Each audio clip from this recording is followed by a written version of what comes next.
Okay, grade 1. So yesterday we were introduced to our new novel study that we're going to be doing of Flat Stanley. Okay, we just read the back, and you guys should have made predictions on what you think will happen now that Stanley is flat. Okay, so you should have written that already, and we are going to, and what else is going to happen in the book, you should have written about all of that, the predictions about him and his adventures. Okay, so we are going to read chapter 1 today. So Flat Stanley. The big bulletin board. I wish I could do this somehow that you guys can see. We'll maybe try sort that out another time. Breakfast was ready. I will go wake the boys, Mrs. Lambchop said to her husband, George Lambchop. Just then, their younger son, Arthur, called from the bedroom that he shared with his brother, Stanley. Hey, come and look, hey! Mr. and Mrs. Lambchop were both very much in favor of politeness and careful speech. Hay is for horses, Arthur, not people, Mr. Lambchop said as they entered the bedroom. Try to remember that. Well, excuse me, Arthur said, but look. He pointed to Stanley's bed. Across it lay the enormous bulletin board that Mr. Lambchop had given the boys a Christmas ago so that they could pin up pictures and messages and maps. It had fallen during the night on top of Stanley.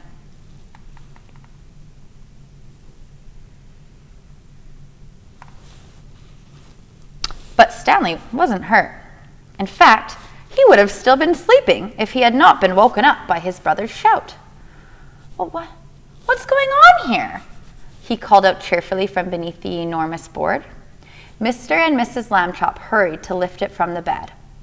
Oh, heavens, said Mrs. Lambchop. Gosh, said Arthur. Stanley's flat. As a pancake, said Mr. Lambchop. It's the darndest thing I've ever seen. Let's all have breakfast, Mrs. Lambchop said. Then Stanley and I will go and see Dr. Dan and hear what he has to say. In his office, Dr. Dan examined Stanley all over. Well, how do you feel? He asked. Does it hurt very much?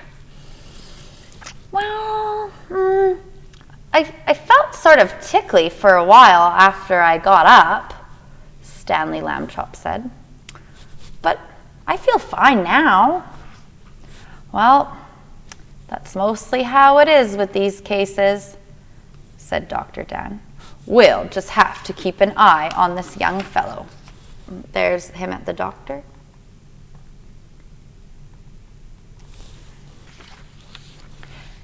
We'll just have to keep an eye on this young fellow, he said when he had finished the examination. Sometimes we doctors, despite all our years of training and experience, can only marvel at how little we really know. Mrs. Lambchop said that she thought Stanley's clothes would have to be altered by the tailor now, so Dr. Dan told his nurse to take Stanley's measurements. Mrs. Lambchop wrote them down. Stanley was 4 feet tall, about a foot wide, and half an inch thick. Okay, 4 feet tall, about a foot wide, and half an inch thick. So he's only this thick. So he's pretty thin, and a foot wide isn't very wide. That's only about that. And then 4 feet tall, maybe here-ish. But when I'm standing, yeah.